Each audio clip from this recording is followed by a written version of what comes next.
সুপ্রিয় দর্শক, আপনাদের সবাইকে স্বাগত জানাচ্ছি এনটিভির বিশেষ আয়োজন কমিউনিটি ম্যাটার্স এই অনুষ্ঠানে।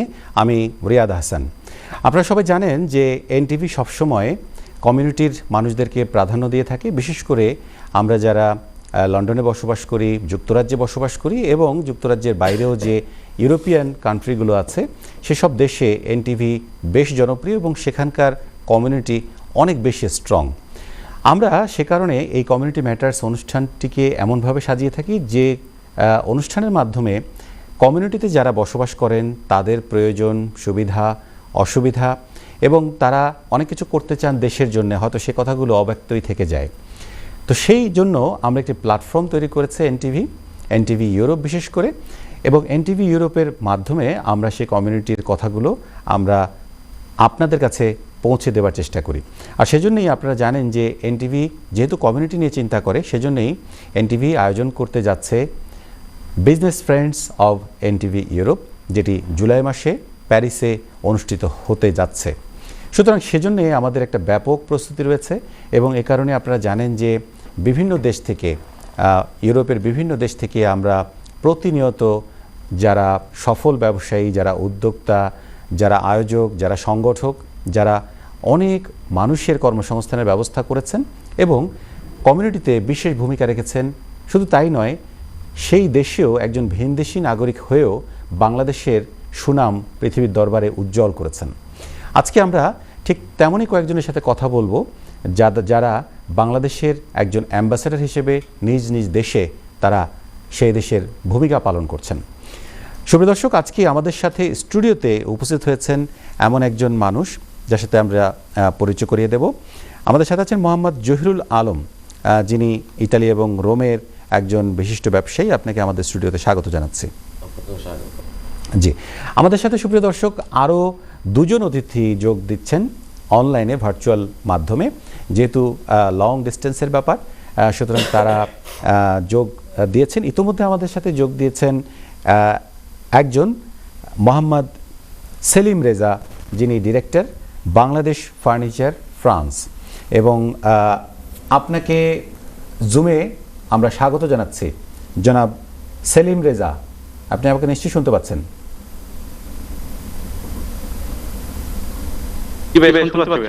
জি, থ্যাংক ইউ আপনাকে।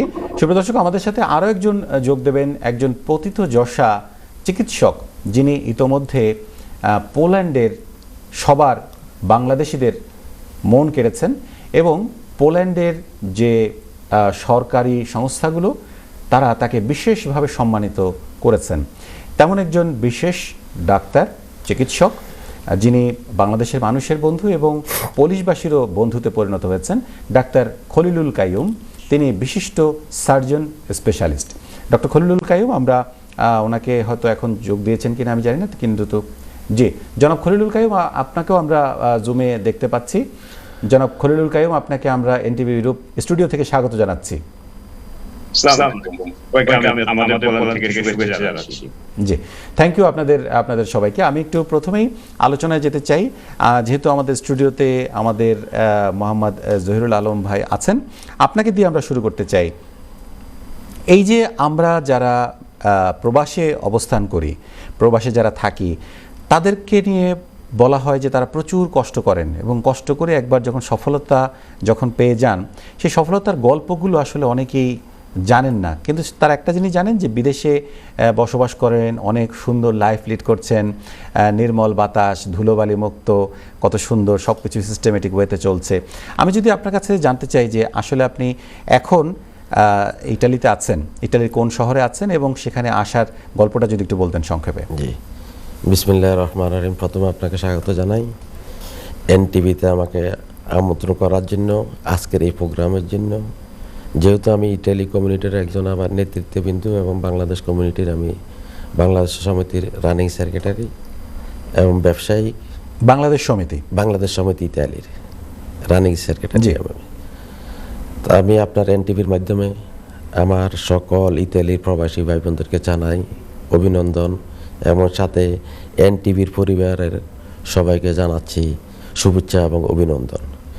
বিষয়বস্তু যেটা হচ্ছে, আমরা বিদেশে আসার যে গল্প কাহিনী, আসলে আমাদের তো কোনো বৈধতা নাই আসার কারণে, বা আমাদের দেশের লাইসেন্স দিয়ে ইউরোপে আনার মতো এরকম ধরনের সিচুয়েশন আমাদের আমলে ছিল না। আমি এসেছি 92-তে, 1992 সালে। এখানে আসার পরে আমরা হকারি থেকে, আমি বলতে কোনো দ্বিধা নাই, আমি হকারি থেকে শুরু করি, সব কিছু কাগজ ডকুমেন্ট পাইতে পাইতে আমাদের একটা সময় চলে যায়, অতিবাহিত হয়ে যায়।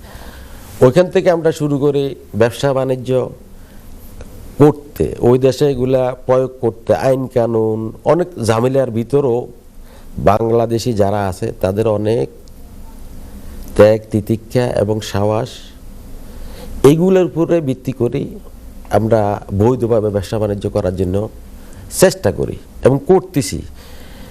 একটা জিনিস শুনলে আপনি খুশি হবেন, ইতালিতে, জি, অর্থাৎ বহিরাগত লোকদের ভিতরে প্রথম স্থানে আছে কিছুদিন আগের, মানে 1 বছর আগের ইয়েতে পরিসংখ্যানে দেখা গেছে প্রথম স্থানে, অর্থাৎ বিদেশের ভিতরে, অর্থাৎ অর্থনীতির মালিক অর্থাৎ ব্যবসায়ীর মালিক হলো প্রথম, হলো চায়না, সেকেন্ড হলো বাংলাদেশ। বাহ, এটা অনেক গৌরবের বিষয়, কিন্তু অনেক গৌরবের বিষয়। এইটার ভিতরে কয়েকটা জিনিস কাজ করে।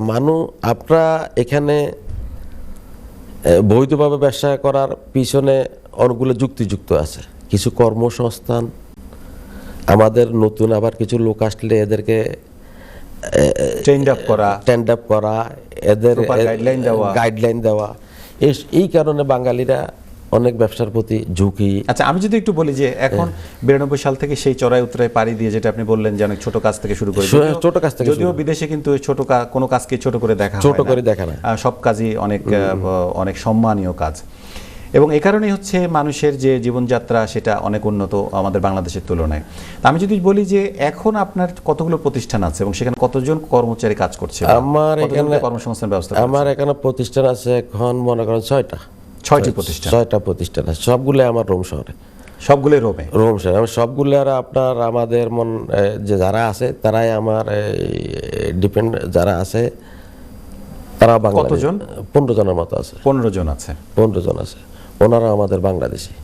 আচ্ছা, আমি আপনার যারা এমপ্লয়ি যারা আছে তারা সবাই কি বাঙালি? সবাই বাঙালি। আচ্ছা, প্রথম ছিল 2টা লোক ফিলিপিনি, একটা ছিল ইটালিয়ান, এটা অনেক আগে, সেটা হলো 2008-এ, আর 8 থেকে 10 পর্যন্ত 2টা ফিলিপিনি ছিল, একটা ইটালিয়ান ছিল।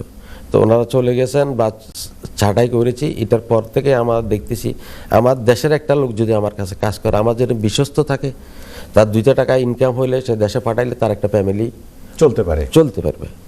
এই জন্য আমরা বাঙালিদের প্রতি সবাই আকৃষ্ট। এটা একটা ভালোবাসার নিদর্শনও বটে যে আপনি বাংলাদেশের মানুষদের জন্য কিছু যে আপনি করছেন, সেটি আপনার জন্য, আপনাকে আমরা সাধুবাদ জানাচ্ছি। আপনার কাছে আমরা আসবো, আরো গল্প শুনবো আপনার কাছে। আমরা একটু যেতে চাই আমাদের আরেকজন অতিথি, যিনি বাংলাদেশ ফার্নিচার, এবং কিছুদিন আগে আমি এই বাংলাদেশ ফার্নিচারের সেলিম রেজা সাহেবকে আমি চিনি এইভাবে যে আমাদের সম্মানিত সিইও সেটি পরিদর্শন করেছিলেন, এবং সিইও স্বাভাবিকভাবে যখন পরিদর্শন করেন সেই জায়গার প্রতি আমাদের একটু আগ্রহ বেড়ে যায়। তো আমরা একটু সেলিম রেজা সাহেব আপনার সাথে কথা বলতে চাই যে জনাব সেলিম রেজা, আমি যেটা জানতে পেরেছি যে ইউরোপের ভিতরে আপনার এই ফার্নিচার বাংলাদেশ ফার্নিচার নামেই আপনি করেছেন। অনেকে তাদের রেস্টুরেন্টের নাম ইন্ডিয়ান রেস্টুরেন্ট নামে চালায়, বা দোকান ব্যবসা বাণিজ্য ইন্ডিয়ান নামে চালাতে পছন্দ করেন, কিন্তু আপনি পছন্দ করেছেন বাংলাদেশ ফার্নিচার। জনাব সেলিম রেজা, আপনি কি বলবেন যে বাংলাদেশ ফার্নিচার করার পেছনের গল্পটা কি? আসসালামু আলাইকুম। ওয়ালাইকুম আসসালাম। এনটিভির এই অনুষ্ঠানের মাধ্যমে আমি ফ্রান্স সহ ইউরোপের সবাইকে জানাচ্ছি শুভেচ্ছা। এনটিভি এত সুন্দর একটা আয়োজন করার জন্য অনেক ধন্যবাদ জানাচ্ছি। আমার বাংলাদেশ ফার্নিচার এটা অনেক বড় কাহিনী হবে। যদি আমরা একটু সংক্ষেপে শুনি আর কি, সংক্ষেপে। আজকে যদি আমরা বলি, আজকে বাংলাদেশ ফার্নিচারের অতীত কাহিনী বলি। আমি যখন ভারত থেকে যখন আমি আসি এখানে আসার পর প্রথম আমার কাজ হয় ফার্নিচার দোকানে, এবং সেখানে কাজ হয় ভাইয়া, আমার এখানে কাজ হয় মাল লোড আনলোড ফিটিং, এই ধরনের কাজ হয়। জি। এবং আমি এইখানে থেকে পাশাপাশি দেখি আমার বাংলাদেশি কমিউনিটির এটার প্রতি চাহিদা আছে। আমাদের সবচেয়ে ভাষাগত দুর্বলতা থাকে, কারণ এই ফ্রান্সে অনেক দেশে লোক বাস করে, অনেক দেশে অনেক ভাষা। আমরা পারি না যে একজন ভালো একজন ভাষা দিয়ে একটা ফার্নিচার দোকান থেকে মাল কিনবো। তো যখন আমি এটা ফেটে পাশাপাশি থাকি, তখন দেখি আমার এর চাহিদা আছে, তখন আমি কাজের পাশাপাশি আমি অনলাইনে বিজনেস করি। আচ্ছা, অনলাইনে যখন বিজনেস করে দেখি এটার চাহিদা আছে, চাহিদা থাকার পর আমি ওইখানে কাজও করি, সারাদিন কাজ করি, রাতে মাল ডেলিভারি করি, করার পর আবার সকালে কাজে জয়েন করি। আচ্ছা। এই আমার কষ্ট।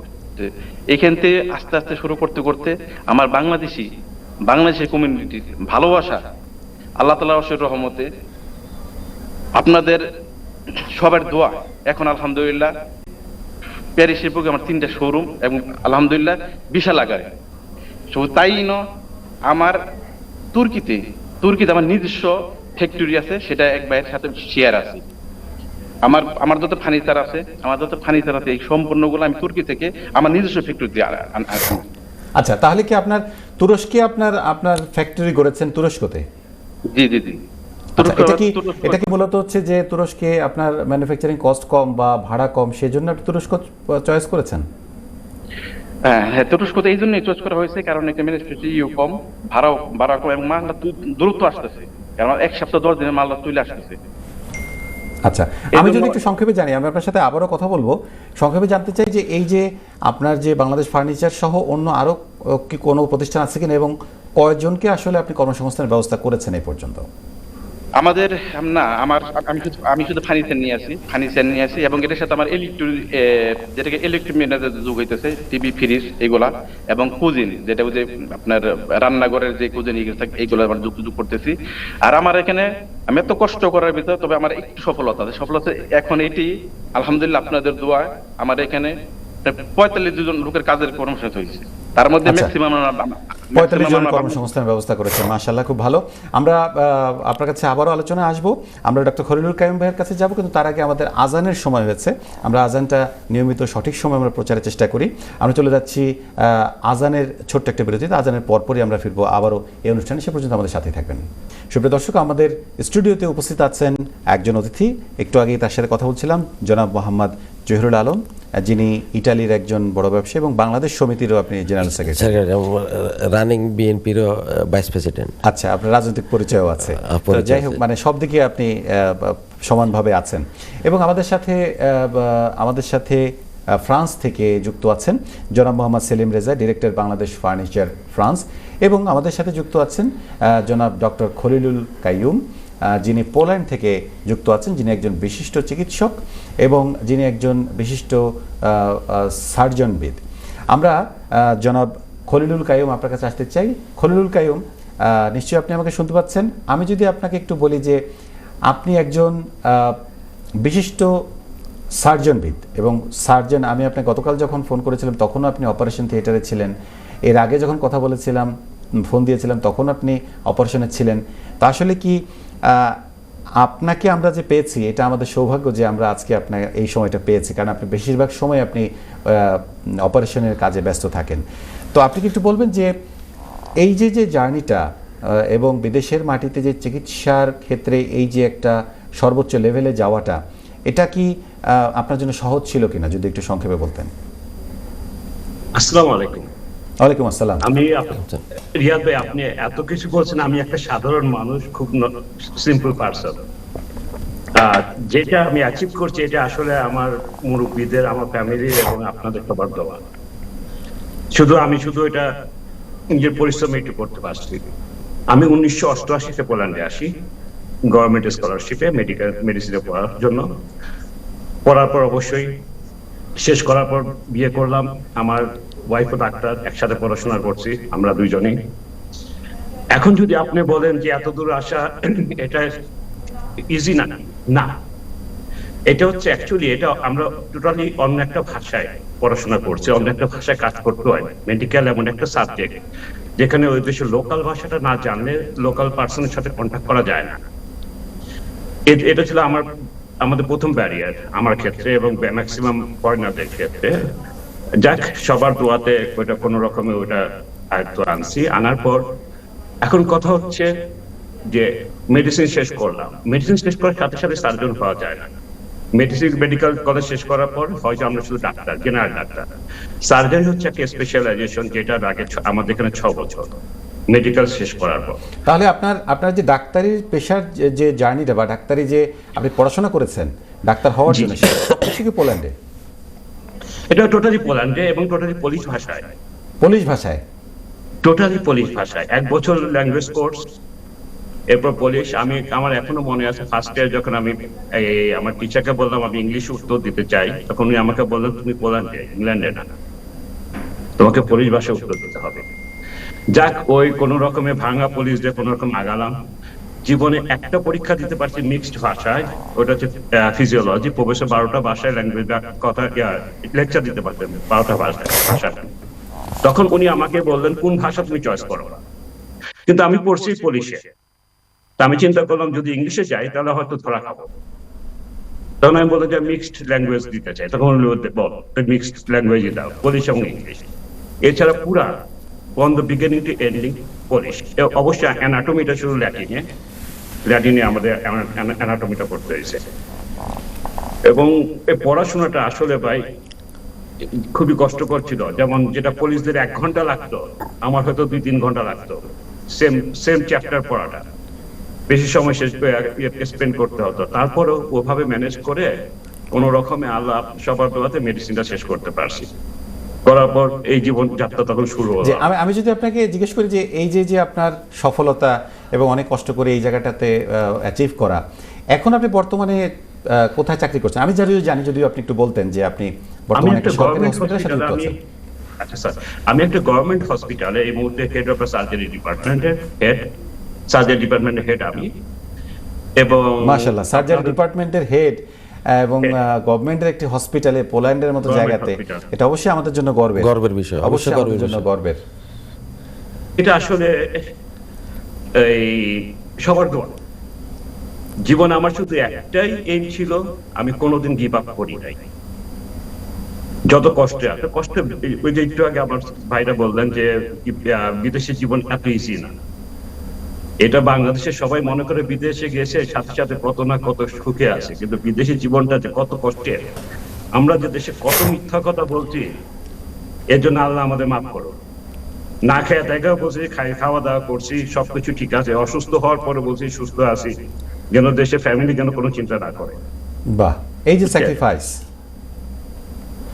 ওইটার জন্য তো আজকে আমরা এত দূর আসতে পারছি, ঠিক না? জি জি, আমরা আসলে আমরা খুব আবেগতাড়িত হয়ে যাচ্ছি ডক্টর খলিলুল কাইয়ুম ভাইয়ের এই যে জার্নি এবং আজকে তার যে সফলতা। আমরা সফলতার আরো গল্প শুনবো ডক্টর খলিলুল কাইয়ুম। আমরা যেতে চাচ্ছি ছোট্ট একটা বিজ্ঞাপন বিরতি পরে আমরা আবারও ফিরে আসবো আমাদের 3 জন অতিথির কাছে। সুপ্রিয় দর্শক, সে পর্যন্ত আমাদের সাথে থাকবেন। আমরা আছি কমিউনিটি ম্যাটার্স অনুষ্ঠানে এবং আমরা আলোচনা করছি বিজনেস ফ্রেন্ডস অফ এনটিভি, যেটা প্যারিসে জুলাইতে অনুষ্ঠিত হতে যাচ্ছে। সুপ্রিয় দর্শক, আপনাদের সবাইকে আবারও স্বাগত জানাচ্ছি কমিউনিটি ম্যাটার্স অনুষ্ঠানে। আমি রিয়াদ হাসান। দর্শক, আমরা 3 প্রান্ত থেকে 3 জনের সাথে কথা বলছি। যদিও ইতালির রোমের ভাই আমার সাথেই আছেন, আমাদের সশরীরে লন্ডনের স্টুডিওতে উপস্থিত আছেন, আমরা খুবই সৌভাগ্যবান। এবং আমাদের সাথে পোল্যান্ড থেকে বিশিষ্ট চিকিৎসক ডাক্তার খলিলুল কাইয়ুম, তিনি যোগ দিয়ে আছেন, এবং জনাব সেলিম রেজা, তিনি যোগ দিয়েছেন ফ্রান্স থেকে, যিনি ডিরেক্টর বাংলাদেশ ফার্নিচারের। আমরা 3 জনের সাথে কথা বলবো। আমি আবারও আলোচনায় আসতে চাই। আমি কথা বলছিলাম ডক্টর খলিলুল কাইয়ুম ভাইয়ের সাথে, আমরা খলিলুল কাইয়ুম ভাইয়ের সাথে আবারও আসবো এবং সেলিম রেজা সাহেবের কাছেও আসবো। আমরা একটু জহুরুল আলম ভাই আপনার কাছে জানতে চাই, আপনি বলছিলেন যে আপনি বাংলাদেশ সমিতি, এটা আপনি প্রতিনিধিত্ব করেন এবং রানিং জেনারেল সেক্রেটারি হিসেবে আছেন। তো সেটার কাজটা কি এবং কমিটির সাথে আপনি কিভাবে নিজেকে সম্পৃক্ত রেখেছেন, যদি এটা একটু বলতেন। জি, আমি বলি, আমার যেহেতু কমিউনিটি ম্যাটার্স আপনার এই প্রোগ্রাম কমিটি নিয়ে আমি কথা বলতে হবে। শুধু আমার নিজের ব্যবসা বাণিজ্য নিয়ে করলে তো আর হবে না। যেহেতু আমি কমিউনিটির প্রতিনিধিত্ব করি, কমিটি সম্বন্ধে তো জিনিসটা কথা বলতে হবে, তারাও কিছু শুনতে চায় অবশ্যই। আমি আপনার এইখানে লন্ডনে আমি 2022 সালে একটা প্রোগ্রাম i1 টিভিতে আমি একটা টক শো করেছিলাম। শুধুমাত্র আমি বলেছিলাম এম্বাসি বিরুদ্ধে বলি নাই, আমার যে কমিউনিটির লোকজনগুলা যে কষ্ট পাচ্ছে একটা অ্যাপয়েন্টমেন্ট নিতে পাসপোর্টের যেই সময়টা কালক্ষেপণ হচ্ছে, ব্যয় হচ্ছে, কষ্ট পাচ্ছে, এই কথাগুলা 2-4টা কথা বলার কারণে এর পরে আমার আর একটা টিভিতে কিন্তু প্রোগ্রাম ছিল। আচ্ছা, আমার অদৃশ্য মানে এই 2-1টা কথা বলার কারণে আমার বাকি প্রোগ্রামগুলো ক্যান্সেল হয়ে গেছে। তখনকার সিচুয়েশন ছিল সেই সময়। তো এখন তো যেহেতু আমি ফট পরিবর্তন হয়েছে, আমি সবাই ব্যক্তি হিসাবে সবাই একটা দল করে, পার্টি করে, যেহেতু আমি কমিউনিটির সাথে জড়িত আছি, প্লাস আমি বিএনপির সাথেও দীর্ঘদিন না, আমার জন্ম থেকে আমি বিএনপির সাথে জড়িত ছিলাম। সবচেয়ে সমস্যার কি রিয়াদ ভাই, সমস্যাটা হচ্ছে তখনকার সিচুয়েশনে, তখনও আমি এই কথা বলেছিলাম। আমাদের ঢাকাতে আপনার সিআইডির প্রধানের হারুন সাহেব, তখনকার আমি 2022 সালের কথা বলতেছি, যারা এখান থেকে টাকা হুন্ডিতে পাঠাবে বা বিকাশে অবৈধভাবে টাকা পাঠাবে, উনি বলছে যদি খবর পাই, ওরে না পাইলে তার আত্মীয় স্বজনকে আমি কি করবো, জেলে নিব। এখন মনে করেন কমিউনিটির লোকের একটা লোকের পাসপোর্ট নাই, তার কোনো ডকুমেন্ট নাই, সে টাকাটা পাঠাবে কিভাবে? সে টাকাটা কিভাবে পাঠাবে? তার ফ্যামিলির তাড়না। যদি আমি যুক্তিতক্রে বলি আমার টাকা আমি পাঠাবো, তোর কি? যদি ভাষাটা যদি আমি খারাপভাবে বলি, তাহলে তো আমাকে এভাবে হ্যায় প্রতিপূর্ণ করা বা আমার ফ্যামিলির উপরে আঘাত করা, এটা তো হয় না। এটা করেছে। এখন সবচেয়ে আমাদের কমিউনিটির সমস্যা হচ্ছে কি, যারা মনে করেন এখন বর্তমান সিচুয়েশনে যারা আসতেছে লিবিয়া অবৈধ গাড়ি ডাঙ্কি দিয়ে, যেভাবে হোক জীবন উন্নয়ন, মান উন্নয়নের জন্য এরা কিন্তু আসে কিন্তু দেশের উপকার হচ্ছে, দেশের রেমিটেন্স যুদ্ধ হচ্ছে, কোটি কোটি টাকা পাঠাচ্ছে, কিন্তু এরা পাঠাইবার সেই সুযোগও অনেকের থাকে না। আর সুযোগ থাকলেও আপনার দেশে গেলে এটা নিরাপদে এরা ব্যবহার করতে পারতেছে না। এটাই হলো আমাদের প্রবাসীদের বড় সমস্যা। জানি না, এটা হলো আমলিক মানে স্বৈরাচার সরকারের আমলের কথা বলতেছি। বর্তমান যেহেতু পট পরিবর্তন হচ্ছে, এখন পট পরিবর্তন হচ্ছে, ইনশাল্লাহ আমি মনে করি আগামী দিন যারা নেতৃত্ব আসবে তো অবশ্যই, আমি যেহেতু আমি আমার দল করে আমার কথাই বলবো, আমি তো জানি আমার 100% আমার যদি জনগণ চায় আল্লাহর রহমতে, তাহলে আমার বিএনপি ক্ষমতায় আসবে। বিএনপি ক্ষমতা আসলে বিএনপিতে এটাই আপনার এই একটা গণতান্ত্রিক দল, সে চাবে তার জনগণ দেশের উন্নয়ন আগে অতীতের মতো সামনে যেভাবে ভালো করা যায়, অবশ্যই এটা চেষ্টা থাকবে। তবে যেটা আন্দোলন করা হচ্ছিল যে প্রবাসীদের ভোটাধিকারটা যেন এখন আসেন, সেকেন্ড থিং হইলো এখনো আমি আমার রোমের অ্যাম্বাসির কথা বলি, এখনো আমার রোমের অ্যাম্বাসিতে অ্যাপয়েন্টমেন্ট হিসেবে এখনো 3 থেকে 4 মাস পরে আমার অ্যাপয়েন্টমেন্ট পাইতে হচ্ছে। কেন? আমার 2টা লোক বাড়াই দিলে আমার সমস্যা কি হচ্ছে? টাকা তো আমার, আমি 120 টাকা 30 টাকা দিয়ে আমার পাসপোর্ট ট্রেনে করি, আপনাদের সমস্যা কোথায়? এটা দোষর রয়ে গেছে, এখন এটার বীজ এখনো রয়ে গেছে, সেগুলো নিয়ে আপনাদের কাজ করতে হবে, আমাদের কাজ করতে হবে। আমি যদি একটু বলি যে এই যে বিজনেস ফ্রেন্ডস অফ এনডিবির যে আয়োজন, সেই আয়োজনের মূল উদ্দেশ্যও কিন্তু এটা যে বিভিন্ন দেশের কমিউনিটির যে প্রসঙ্গগুলো, যে কারণ সেখানে তো সরকারি লোকজনও থাকবে আমাদের সেই অনুষ্ঠানটিতে, বিভিন্ন দেশের অ্যাম্বাসাডারদেরকেও আমরা আমন্ত্রণ জানাবো এবং সরকারের পক্ষ থেকেও বিভিন্ন ধরনের লোকজন সেখানে থাকবে। তো সেখানে আপনারা আসলে দাবি দাওয়াগুলো উপস্থাপন করতে পারেন এবং আপনারা আপনাদের দাবির কথাগুলো উপস্থাপনের মাধ্যমে, মিডিয়ার মাধ্যমে আপনারা সেগুলো তুলে ধরতে পারেন।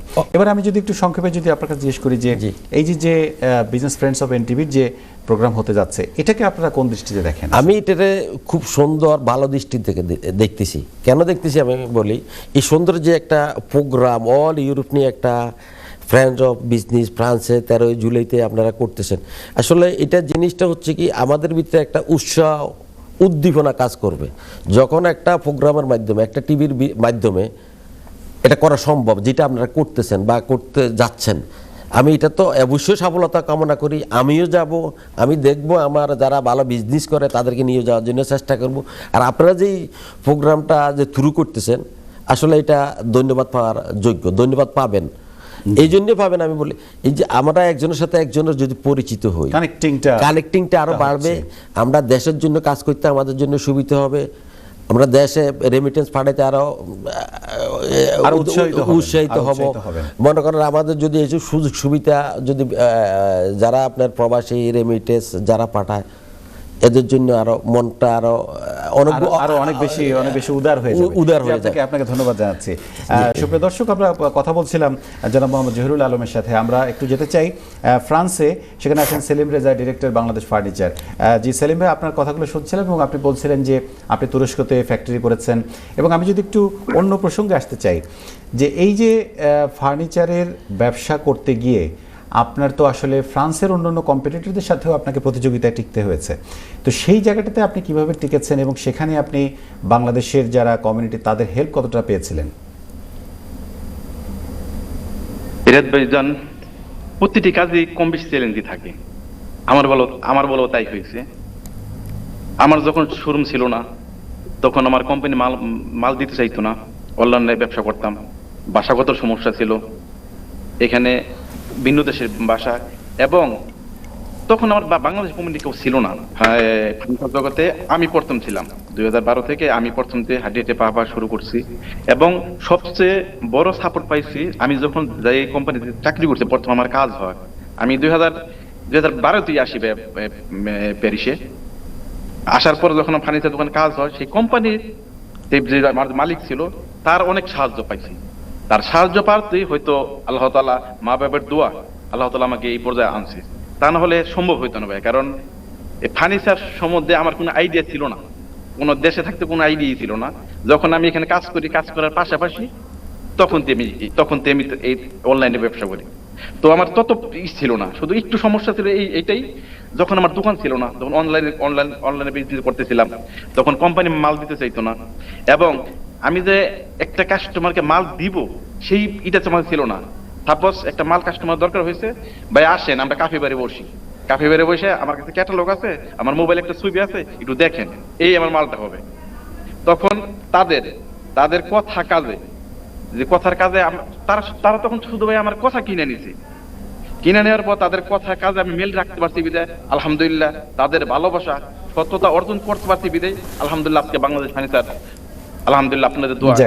যাক আলহামদুলিল্লাহ, সেটা আমরাও খুব খুশি যে আপনি বাংলাদেশের সন্তান হয়ে আপনি বিদেশের মাটিতে এরকম একটা অবস্থান করেছেন। এবারে আমি একটু জানতে চাই যে এই যে বিজনেস ফ্রেন্ডস অফ এনটিভি, আপনারা যে এই যে এক একজন আসলে আমি বলবো যে এক একজন জুয়েল বাংলাদেশের জন্য। আমার সাথে বসে আছেন জহিরুল আলম ভাই, উনি একজন জুয়েল মানুষ, তিনি ব্যাপক কর্মসংস্থান আয়োজন করেছেন, বাংলাদেশ সমিতি তিনি পরিচালনা করছেন, পাশাপাশি রাজনীতির সাথে যুক্ত আছেন। তো এই যে আপনার যে অবস্থান, আপনারা এক একজন জুয়েল, তো সেই জুয়েলদের সমন্বয়ে আমরা যে একটা আয়োজন করতে যাচ্ছি আপনার এই ফ্রান্সে, বিজনেস ফ্রেন্ডস অফ এনটিভি, এই ব্যাপারে যদি আপনি একটু বলতেন যে এই উদ্যোগটা আপনার কাছে কেমন লেগেছে? নিঃসন্দেহে এটি একটি ভালো অনুষ্ঠান। এই অনুষ্ঠানে যেমন আনন্দ যোগাবে, তেমনি আমাদের পরিচিতি বাড়াবে, সেই সঙ্গে কর্মক্ষেত্রে গতি বাড়াবে। এটি ব্যবসায়ী পূর্বসাথে একটা মিলন মেলায় পরিণত হবে। এর ফলে আমরা পরস্পরকে চিনতে পারবো, জানতে পারবো কোন কোন দেশে ব্যবসা পরিচালনা করা যায়, কিভাবে করা পারবো, কিভাবে সম্পাদন করতে পারবো। আর যেহেতু আমার ইচ্ছা আছে আমি সারা ইউরোপে ব্যবসা পরিচালনা করার চিন্তা ভাবনা আছে, এবং যেহেতু বিশেষ করে আমি তুর্কিতে নিজস্ব ফ্যাক্টরি করছি, তো এই কারণে বিশেষ করা আমি হয়তো এখন থেকে শুরু করতেছি। এখন আমার হয়েছে শোরুম, আমি এখন থেকে শুরু করতেছি, আমি হোলসেলে যেতেছি। যে এখন তো ছিলাম শুধু আমি বাংলাদেশি কমিউনিটির মধ্যে শুধু আমি ব্যবসা করতেছি তা না, আমার ইচ্ছা আছে, আল্লাহ যদি চায় আমি এখানে যে অন্য দেশে ভিন্ন দেশে দোকানদার আছে তাদের কাছে মাল আমি পাইকারি বিক্রি করবো। যেহেতু আমি তৈরি করতেছি, তো সারা ইউরোপে আমার আল্লাহ যদি চায় সারা ইউরোপে আমি চাইতেছি ব্যবসা করার জন্য। যেহেতু প্রবাসীরা, তাহলে তো আপনার জন্য এটা একটি বড় প্ল্যাটফর্ম যে ইউরোপে সব ব্যবসায়ীরা যারা সফল তারাই এই প্রোগ্রামে আসতে যাচ্ছেন। জি, এবং আরো বিশেষ করে অনেক ধন্যবাদ ম্যাডাম সাবরিনা ম্যাডামকে, সিইও ম্যাডামকে, তার অত্যন্ত ভালোবাসা স্নেহ হয়, এবং তার অনেক সহযোগিতা। কারণ সে আমাদের শোরুমে আইসা দুইবার আইসা আমাকে উৎসাহ অপ্রেরণা দিয়ে গেছে, বা এইভাবে করতে হবে। তার অপ্রেরণার জন্য আমি তাকে অত্যন্ত, তার মনের অন্তর থেকে আমি তাকে ধন্যবাদ জানাই। জি, আপনাকেও ধন্যবাদ জনাব সেলিম রেজা, যে আপনি অকপটে এই কথাগুলো বললেন। এবং হচ্ছে আমাদের সাবিনা হোসেন ম্যাডাম ইতিমধ্যে যেহেতু মিডিয়াতে আছেন, আপনার জানার কথা, তিনি কিন্তু একমাত্র উইমেন সিইও ইন হোল ইউরোপের সবগুলো টেলিভিশন চ্যানেলের ভিতরে একমাত্র উইমেন সিইও কিন্তু আমাদের সাবিনা হোসেন ম্যাডাম। সুতরাং এই জন্য আমরা গর্বিত। আমরা যে প্ল্যাটফর্মে কথা বলি না কেন, ওনাকে সবসময় সবাই একটু আলাদা মূল্যায়ন করে থাকেন। যে আমি আপনার কাছে আবারও আসবো যদি সময় আমরা পাই। আমরা একটু ডক্টর খলিলুল কাইয়ুম আপনার কাছে যেতে চাই, পোল্যান্ডে। জনাব ডক্টর খলিলুল কাইয়ুম, আপনি আপনার পরিশ্রমের কথাগুলো বলছিলেন, আপনার যে কষ্টের কথাগুলো বলছিলেন, যে সেখানে পোলিশ ভাষা ছাড়া উত্তর নিতে চাইতো না, ইভেন ইংরেজিতেও নিতে চাইতো না। তারপরের থেকে আপনি স্ট্রাগল করে করে আজকে আপনি যে অবস্থানে এসেছেন, আপনি এখন পোল্যান্ডের যে সরকারি হাসপাতাল, সেই হাসপাতালের সার্জারি ডিপার্টমেন্টের আপনি হেড অফ দ্য ডিপার্টমেন্ট হিসেবে আছেন। এটি অবশ্যই আমাদের জন্য গর্বের। আপনি একটু বলবেন যে আসলে যারা পোল্যান্ডে যারা আসতে চায় বা এই যে ডাক্তারি নিয়ে ক্যারিয়ার করতে চায়, তাদের আসলে করণীয় কি, বা তারা কি এখন আসা কি আগের থেকে ইজি হয়েছে কিনা? আমরা যখন আসছি তখন গভর্নমেন্টের স্কলারশিপ ছিল, এখন ইজি না। এখন আসা যায় স্টাডিতে অনেক ছাত্রছাত্রী, এবং আমার ভাতিজও আসছে আইসিআরএস কম্পিউটার সায়েন্স পড়ার জন্য। এখন আর গভর্নমেন্ট ইন্ডিয়া নাই, আপনি স্টাইপেন্ড নাই। কিন্তু পোল্যান্ডে একটা জিনিস, এটা এমন একটা দেশ, এই দেশটি যদি লেগে থাকেন আপনি সাকসেসে যাবেন। কিন্তু আমাদের বাঙালিদের যেটা সবচেয়ে বড় প্রবলেম, যেটা আমি খুবই দুঃখ পাই, এরা পোলিশ ভাষাটা শিখতে চায় না খুব একটা, মানে শিখতে চায় কিন্তু ওইভাবে মন দিয়ে না। ওরা শুধু জাস্ট তার কাজের নিজের চলার জন্যই এনা মনে করে। এখন যদি ভাষা ঠিক মতো রপ্ত করতে পারে, পোল্যান্ডের যে কোনো জায়গায় যদি ডিগ্রি করে, সাপোজ আমার ভাতিজার কথা বলি, সে যদি কম্পিউটার সায়েন্স ফিনিশ করে যদি কাজ করতে চায়, অবশ্যই পাবে। পোল্যান্ডে এখনো অনেক সুযোগ আছে বাঙালিদের জন্য, যেটা আপনার বাঙালিরা এখানে, যেমন বাঙালি কমিউনিটি, আমি যেটা কমিউনিটি কথা বলি, যদি যেটা বাঙালি কমিউনিটি এখানে ম্যাক্সিমাম রেস্তোরাঁ ব্যবসাটা নিয়ে আসছে, আপনার ফাস্ট ফুড এবং রেস্তোরাঁ, যেটা কাবাব সবগুলি বাঙালিদের, এখন 60% উপরে বাঙালিদের হাতে এরা আগাচ্ছে। আমরা বিলিভ মি, পোল্যান্ডের কমিউনিটি আসলে খুবই সুন্দর। আপনি আসলেন একবার, দেখছিলেন রিয়াদ ভাই, আবার আপনাকে দাওয়াত রইল আসার জন্য এখানে। আর যদি আসি, এখন এটা কমিউনিটি আসলে পোল্যান্ডের খুবই সুন্দর। জহির ভাই বলছিলেন ওনাদের একটা প্রবলেম আছে এম্বাসিতে, আমাদের পোল্যান্ডে আসলে আমরা এই প্রবলেমটা ওই রকম পাই নেই। যদি কোনো সময় হয়েও থাকে, হয় অসুবিধা, এটা জানার কথা, যেটা কোনো আপনার এম্বাসিতে ওখানে, আমাদের এখানে মানুষ খুব কম, ঠিক আছে, এর জন্য কোনো সময় প্রবলেমটা কিন্তু এত লেটে হয় না আমাদের এখানে। এটা নিয়ে খুব দ্রুত কাজ হয়ে যায়। এবং দেখা যাচ্ছে যে মাঝে মাঝে ওরা আমাদেরকে রিকোয়েস্ট করে যে ভাই আপনি একটু বললে হয়তো হবে, কিন্তু ম্যাক্সিমাম ক্ষেত্রে দেখা যাচ্ছে রিকোয়েস্ট করার কোনো প্রয়োজন হয়নি আমাদের। ওই যেটা লেন্দি হয় ওটা ওই প্রসেসিং, বাংলাদেশে প্রসেসিং, সাপোজ পাসপোর্ট যদি রিনিউ করতে চায় বাংলাদেশে লেন্দি যায়, কিন্তু এখানে আসার পর, এখানে সাবমিট করার পর অথবা আসার পর সাথে সাথে তারা পেয়ে যাচ্ছে। এদিকে আমরা আসলে লাকি আপনাদের থেকে, বুঝছেন। আর আমার প্রফেশনে যদি আসি, আবার ঘুরে আসতেছি, আমি আপনাকে বলছি তো আমি সার্জন, আমি এস্থেটিক মেডিসিনেরও 3 বছরের স্টাডি করে ডিপ্লোমা প্রাপ্ত ডাক্তার, এস্থেটিক মেডিসিন, যেটাকে আমরা কসমেটিক সার্জারি করি। বায়োলজি এন্ড ফিজিক্যাল মেডিসিনেরও আমি ডাক্তার, 2 বছর স্টাডি করে স্পেশালাইজেশন করছি, এবং আমি এন্ডোস্কোপিস্ট। কিন্তু আমি এটা বলতে চাচ্ছি না, এই কারণে বলতে চাচ্ছি না আমি কি করছি। আমি আপনাকে অন্য জিনিস বলতে চাচ্ছি, আমার ওয়াইফ নিউরো ফিজিশিয়ান, যা এস্থেটিক মেডিসিন, কসমেটিক সার্জারিটা, এটা আমরা কেন করি? মানুষকে সুন্দর করার জন্য, ঠিক না? এটা করার পর আমি চিন্তা করলাম, আচ্ছা আমি কারে সুন্দর করবো? বড় লোকদের। কিন্তু আমি বয়স্কদের জন্য তো কিছু করবো না, যারা গরিব। তখন আমি আমার ওয়াইফ নিয়ে ডিসাইড করলাম যে আমরা আমাদের হেলথ সেন্টার করব, যেখানে যারা আলঝাইমার এবং ডিমেনশনের পেশেন্ট, এদেরকে নিয়ে ডিল করবো। এস্থেটিক কসমেটিক সার্জারিটা আমি পুরো সাইড আউট করে দিলাম, ওটার দিকে আমি আর ফিরলাম, আগালাম এদিকে। এবং আপনাদের দোয়ায় এই পর্যন্ত আমার প্রায় 4টা এখন আমার হেলথ সেন্টার। তাহলে আপনার এই সরকারি চাকরির বাদেও আপনি কমিউনিটির জন্য, বা আপনার যে অভিজ্ঞতা, যে এস্থেটিক মেডিসিন সবকিছু মিলিয়ে, এবং আপনার আমাদের ভাবিও ডাক্তার একজন, তো সুতরাং সবকিছু মিলিয়ে দুজনে মিলে আপনারা 4টে আলাদা করে, যেটাকে ক্লিনিক আমরা বলতে পারি, তৈরি clinic বলতে করেছেন। পারেন এটা আপনি। এটা ডিল করি আমরা আলঝাইমার এবং ডিমেনশনের পেশেন্টের, কারণ ওরা পড়ে থাকে বাইরে। সুন্দর, যার কাছে টাকা আছে সে তো সুন্দর হতে পারে, কিন্তু এটাই তো আমার মত্ত না, আমার জীবন, আমার জীবনের মত্ত হচ্ছে মানুষকে হেল্প করা। এখন বয়স্ক লোকদের যদি আমরা না করি কে করবে? আমি সবসময় একটা কথা বলি, আমাদের পিতা মাতা দাদারা বলে আসছেন, টুমোরো উইল বি বেটার, আগামীকাল ভালো হবে, আরো ভালো হবে। কিভাবে ভালো হবে যদি আজকে আমরা এটা গুড না করি? জি। আগামীকালে বেশি আমাদের তবে তবে এই ধরনের যেহেতু আপনারা অভিজ্ঞ মানুষ আছেন, হয়তোবা অনেকে আপনার সাথে রিচও করতে পারতো না, বা যারা পোল্যান্ডে হয়তো আছেন অনেকে আপনাকে চেনেন, কিন্তু অনেকে আপনার কাছে রিচ করতে পারছিল না হয়তোবা। তবে আমরা চাই যে আমাদের এই অনুষ্ঠানের মাধ্যমে যেহেতু আপনাকে আরও বিশদ আকারে জানবার বা বুঝবার সুযোগ হলো, আপনি কমিউনিটির জন্য আরও বেশি করে আপনি কাজ করবেন। আমি যদি একটু সংক্ষেপে বলতে চাই যে এই যে আমাদের যে কমিউনিটি ম্যাটার্স অনুষ্ঠানে আমরা আয়োজন করেছি, যে বিজনেস ফ্রেন্ডস অফ এনটিভি, আপনি জানেন যে ফ্রান্সে হতে যাচ্ছে, আমি আপনাকে বলেছি। তো এই আয়োজনটিকে আপনি কিভাবে দেখছেন আসলে? এখানে আমি সেলিম ভাইয়ের সাথে একটু একমত হব না। এটা খুবই সুন্দর উদ্যোগ।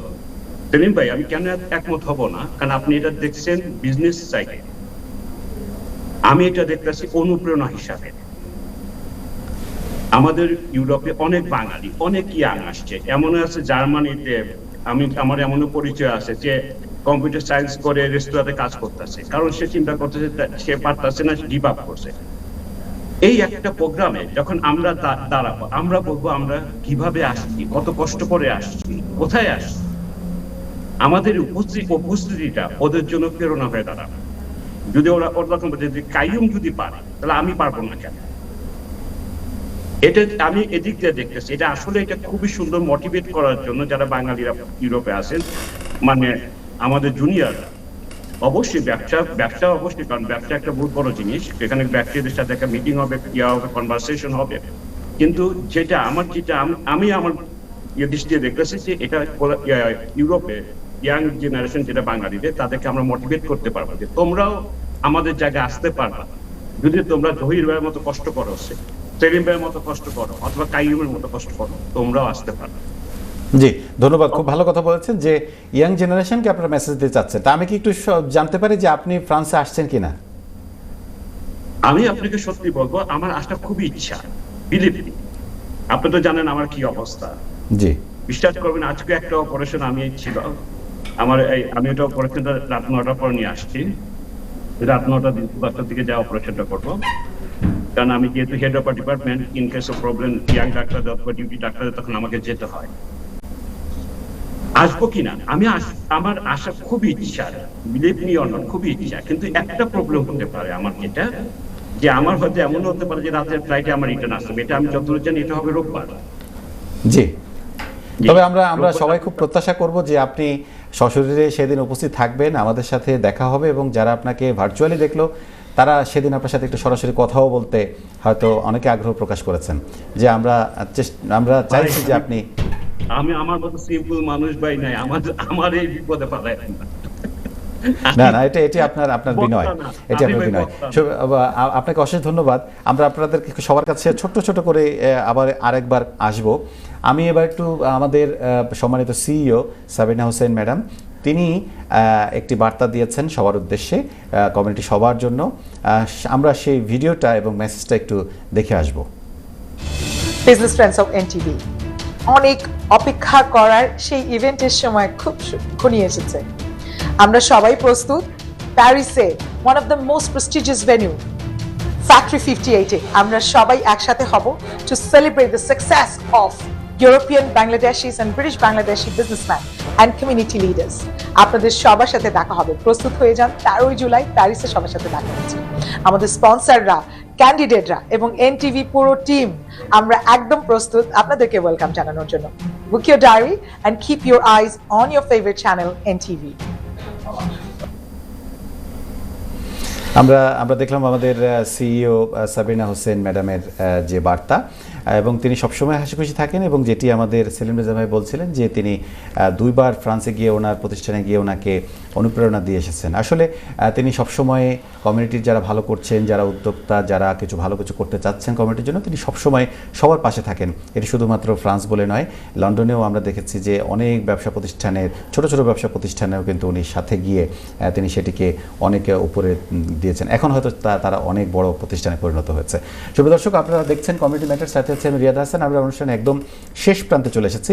আমি একটু সংক্ষেপে যদি আবার একটু র্যাপ আপ করতে চাই। মোহাম্মদ জহিরুল আলম, আপনি যেহেতু ইতালি এবং রোমে আছেন, আপনি আপনার কমিউনিটির জন্য, বিশেষ করে আপনার ইতালিবাসীদের জন্য যদি আপনার কিছু বলার আছে কিনা? জি জি, আমি ছোট্ট করে একটা কথা বলি। আমি ডক্টর খলিল কাইম ভাইয়ের কথার উক্তিতে যেটা উনি বলছে, ওনাকে পেয়ে আসলে আমরা গর্বিত। দেশের মুখ উজ্জ্বল করতেছেন উনি, যেহেতু একটা মেইন একটা সার্জারি ডাক্তার হিসেবে পোল্যান্ডে বাইরেরগত দেশের ভিতরে একজন বাঙালি কাজ করতেছে এবং হেড, এবং ওনা পাই আমি গর্বিত, আমি আনন্দিত ওনাকে পেয়ে। আসলে উনি পোল্যান্ডে কি পেশ করে আমি এটা জানি না, কিন্তু আমাদের ইতালিতে পেশটা মানে অনেক কষ্ট সাধনার পরে আপনার একটা অ্যাপয়েন্টমেন্ট নিতে হইতো। এটা হচ্ছে একমাত্র আপনার এর কাছে দোসরদের কারণে। এটা টাকা দিলে আপনি 10 দিন পরে পাইতেন, টাকা না দিলে আপনি 6 মাস পরে পাইবেন। আচ্ছা, এই জন্য এই প্রবলেমগুলো কি তখনকার সময় এগুলা হয়তো এখনো ফসাগড়ের কবর জানি না, তো এখনো 2-3 মাস লাগে পাইতে। আমি চাই আমার প্রবাসীরা যেন কষ্ট না পায়, যত তাড়াতাড়ি একটা লোক। এই আবেদনটা আপনি আপনার এনটিভির মাধ্যমে বাংলাদেশের এমবাসির কাছে পৌঁছাতে চাচ্ছেন? আমি চাই আমার, যেহেতু এরা অনেক কষ্ট করে আসে, নদী অনেকটা আপনারা তো দেখতেছেন টিভিতে বিভিন্ন প্রোগ্রামে, লিবিয়া থেকে আসার সময় এরা অনেক তো মারাও যাচ্ছে, অনেক লোক মারা যাচ্ছে না ভাই, যে অনেক লোক না খাইয়ে মারা যাচ্ছে, ওইখানে পানিতে পড়েছে, যার তারপরও এরা দেশের উন্নয়নের জন্য, এটা তো সরকারি ভাবে আসে না, তার নিজের ব্যক্তিগত উদ্যোগে আসে। আসার পরে যদি এখানে পাসপোর্ট ইত্যাদি নিয়ে কষ্ট পায়, এগুলো আমাদের কাছে অনেক খারাপ লাগে। এই জন্য আপনাকে ধন্যবাদ জানাচ্ছি যে আপনি তাদের কথাগুলো তাদের হয়ে আপনি প্রকাশ করলেন, এবং এটাই হচ্ছে একজন কমিউনিটি নেতার দায়িত্ব। আপনাকে ধন্যবাদ জানাচ্ছি। আমরা সুপ্রিয় দর্শক, আমরা যেতে চাই একটু সেলিম রেজার কাছে। যদি সংক্ষেপে আপনি একটু বলতেন যে জনাব সেলিম রেজা, ফ্রান্সে যারা কমিউনিটিতে যারা বসবাস করেন, বিশেষ করে যেহেতু আপনি একটা বড় প্রতিনিধিত্ব করেন, আপনার কি বার্তা রয়েছে ফ্রান্সের যারা কমিউনিটির, বিশেষ করে বাঙালি কমিউনিটি, তাদের প্রতি আপনার কি বার্তা রয়েছে? আমাদের এখানে আমরা বাংলাদেশি কমিউনিটি যে ভাইরা আছি, আমি চাইবো, ঠিক আছে, আমি চাই সবাই যেন আমাদের বাংলাদেশটা কমিউনিটিকে যেভাবে আমরা এগিয়ে নিতে পারি, সেই জন্য সবাই একসাথে দলমত নির্বিশেষে আমরা কাজ করি। সাপোজ আমি ভাইজান, আমি কিন্তু আমার এই সোসাইটির নামে আমি অন্য কিছু দিতে পারতাম, সেটা আমি চয়েস করিনি। আমি চয়েস করতে শুধু কি বাংলাদেশ ফার্নিচার, কারণ এটাতে আমি আরেকটা কিছু যোগ করি। আমার 7টা গাড়ির ডেলিভারিতে, গাড়ির ভিতরে বাংলা বঙ্গমালা লেখা বাংলাদেশ ফার্নিচার, এটা সারা ফ্রান্সে করতেছে, এটাই আমার সফলতা। তো আমি চাই যেভাবে হোক আমরা সবাই দলমত নির্বিশেষে। আমি কথা শুনতে পাচ্ছি না সেলিম রেজা আপনার। জি জি, আপনি কথা বলুন। জি ভাই, আমি আমার বাংলাদেশি কমিউনিটিতে আমি একটা মেসেজ দিতে চাচ্ছি। আমি এই মেসেজটা দিতে চাইতেছি, আমরা যেন সবাই মিলে দলমত নির্বিশেষে আমরা যেন আমাদের বাংলাদেশ কমিউনিটি উন্নয়নের জন্য কাজ করতে পারি। এবং সাপোজ আমার বেলায় দেখেন ভাই, আমাদের সোসাইটি এটা বাংলাদেশ ফার্নিচার, আমি কিন্তু পারতাম, আমি এটা কিন্তু নাম কিন্তু এই দেশের রাখার জন্য, যেটা আমি শুরুতেই বলেছিলাম যে বহু মানুষ কিন্তু পরিচয় গোপন করে, লুকায়, কিন্তু সেখানে আপনি করেছেন উল্টোটা, এবং আপনি বাংলাদেশ ফার্নিচারই নাম দিয়েছেন। এবং কি নামই দিয়ে নেবে, এবং কি আমার 7টা গাড়ি ডেলিভারিতে থাকে, এবং কি শুধু বাংলা বর্ণমালা বাংলা লেখা আছে বাংলাদেশ ফার্নিচার প্যারিস, এটা সারা ফ্রান্সে ঘুরতেছে।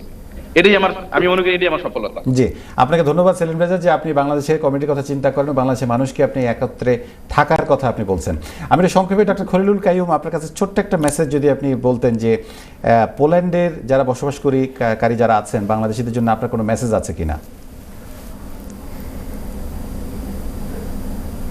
আমি বড় ভাই হিসেবে সবার কাছে পরিচিত, ম্যাক্সিমাম মানে সবাই আমাকে বড় ভাই হিসেবে দেখে যারা জুনিয়র। আমি আসলে তাদেরকে নিয়ে খুবই গর্ব করি। বিলিভ মি অর নট, আমি পুলিশদের সাথে বাজি ধরি, যদি তোমরা আমাকে একটা বাঙালি দেখাতে পারো যে কারো কাছে হাত পাচ্ছে, নিয়ে আসবা, তোমাকে আমি আমার খরচ থেকে তোমাকে ডিনার করাবো, বুঝছেন? এই জন্য আমি ওদেরকে নেই, কিন্তু তাদের কাছে আমার একটাই মেসেজ থাকবে, যেটা যে যেহেতু তোমরা পোল্যান্ডে আসছো, পোল্যান্ডে থাকার চিন্তা করতেছো, অ্যাসিমিলেট করো, এদেশে মানুষের সাথে মত বিনিময় করা, তখন এই দেশটাকে তোমরা আরো ভালোভাবে বুঝবে। এটাই আমি তাদের কাছে বলবো, যে ইউটিউবের মাধ্যমে তোমরা পুলিশ শিখো, ওই যেটা নাটক থেকে আধা ঘন্টা, এই আধা ঘন্টা তুমি পুলিশ ভাষাটা শিখো, যেন এদেশের লোকদের তুমি বুঝতে পারো এবং সে যেন তোমাকে বুঝতে পারে। যখন এটা তারা করতে পারবে, সে যেন তখন বুঝতে পারে। জি, তারা অনেক ভালো কথা বলেছেন, ভালো একটা উদ্যোগ কথা বলেছেন, যেন তারা পুলিশদের সাথে সমান তালে টিকে থাকতে পারে, অর্থাৎ তাদের অভিজ্ঞতা আছে, জ্ঞান আছে, সবকিছু নিয়ে তারা যেন এগিয়ে থাকতে পারে। শুভ দর্শক, আপনাদের সবাইকে শুভেচ্ছা জানিয়ে শেষ করছি কমিউনিটি ম্যাটার্স আজকে এ পর্যন্তই।